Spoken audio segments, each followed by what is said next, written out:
Hello बच्चा लोग। तो मल्टी करेक्ट कर रहे हैं अपन। 2020 के क्वेश्चन पे पहुंच गए हैं।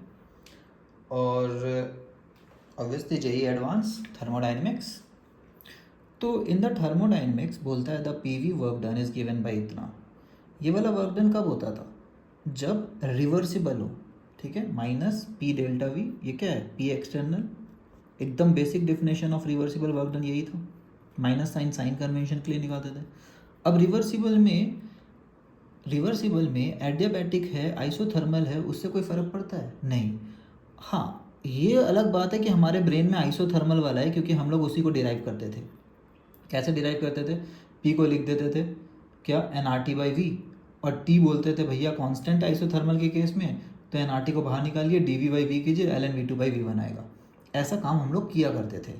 ठीक है, लेकिन क्या दोनों प्रोसेस के लिए डिफाइन है फॉर्मूला? हाँ जी, सारे प्रोसेस के लिए डिफाइन है। तो जो बी और सी में दिया हुआ है ना, प्रोसेस दैट इज, क्योंकि इंटीग्रेट किया नहीं है। देखिए इंटीग्रेशन में बस अभी कोई निकाला नहीं है कौन कांस्टेंट है नहीं है।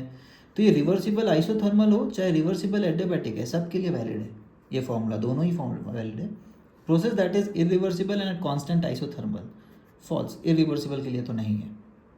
अब पहला वाला, system that satisfy van der Waals equation, उसके लिए है। तो P V is equal to N R T ideal gas के लिए होता था। वंडेवाल साहब ने आइडियल गैस में रियल गैस के लिए थोड़ा मॉडिफिकेशन करके दिया हुआ है।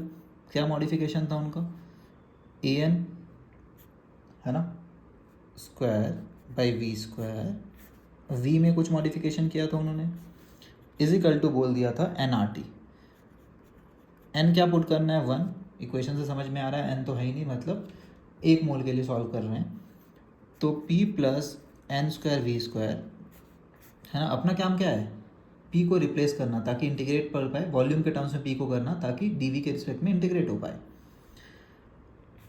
एन इक्वल टू वन हो गया तो ये ए बचा, extremely sorry, A by V square V minus B is equal to R T. ये पूरा पूरा नीचे ले जाइए, R T by V minus B is equal to P plus A by V square. तो पी क्या आ रहा है? R T by V minus B minus A by V square. Match कर गया पी डी वी। तो P क्या है? ये लिखा हुआ है, देखिए, R T by V minus B minus A by V square into D V को इंटीग्रेट करेंगे, आंसर आ जाएगा। ठीक है, इंटीग्रेट करना ही नहीं है, अपने को कॉन्सेप्चुअल क्वेश्चन पूछा गया है। तो देखिए डेरिवेशन से रिलेटेड क्वेश्चन, अगर किसी को डेरिवेशन आता है तो उसको पता है कि हम लोग कैसे करते थे आइडियल गैस के लिए। पी को लिख देते थे क्या? N R T by V, फिर डी वी को इंटीग्रेट करते थे, फिर बोलते थे नहीं नहीं भाई ये भी हमसे नहीं हो पाएगा सॉल्व, तो चलिए आइसोथर्मल भी कर लेते हैं। तो रिवर्सिबल के साथ साथ और क्या कंडीशन लगा हमारा कि रिवर्सिबल के लिए तो पी डी वी होता है फॉर्मूला।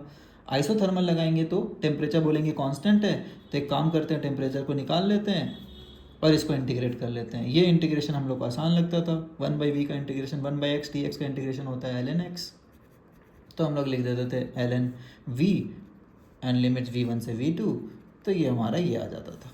तो ये हम लोग बोलते थे भाई आइसोथर्मल रिवर्सिबल के लिए वैलिड है, यही आंसर होगा। बट अभी तो इंटीग्रेट किया ही नहीं है ना, ये तो बस बोल रहा है इसको रिप्लेस कर सकते हैं ऐसे वंडरवाल वालों के लिए। हम लोग बोलेंगे हाँ कर सकते हैं, इसको इंटीग्रेशन करने से क्या वर्क डन रिवर्सिबल आ जाएगा? हम लोग बोलेंगे हाँ आ जाएगा। क्या टी को बाहर निकाल ले? अरे भाई वो तो नेक्स्ट स्टेप है, अगर आइसोथर्मल बोलिएगा तो बाहर निकालिएगा इंटीग्रेशन के, नहीं तो उसको भी पता नहीं आपको वी पे कैसे डिपेंडेंट है टी, तो आपको रिप्लेस करना पड़ेगा उसको वी के रिस्पेक्ट में। ठीक है, तो वो काफ़ी कॉम्प्लेक्स होगा अगर पता करना है तो। बात समझ आया? तो बी और सी करेक्ट है और ये वंडावाल के लिए वैलिड है, हम लोग बोलेंगे हाँ जी बिल्कुल वैलिड है। ओके, आई होप समझ आ गया है किस लॉजिक से ये क्वेश्चन को सॉल्व करना है। चलिए बाय एवरीबॉडी।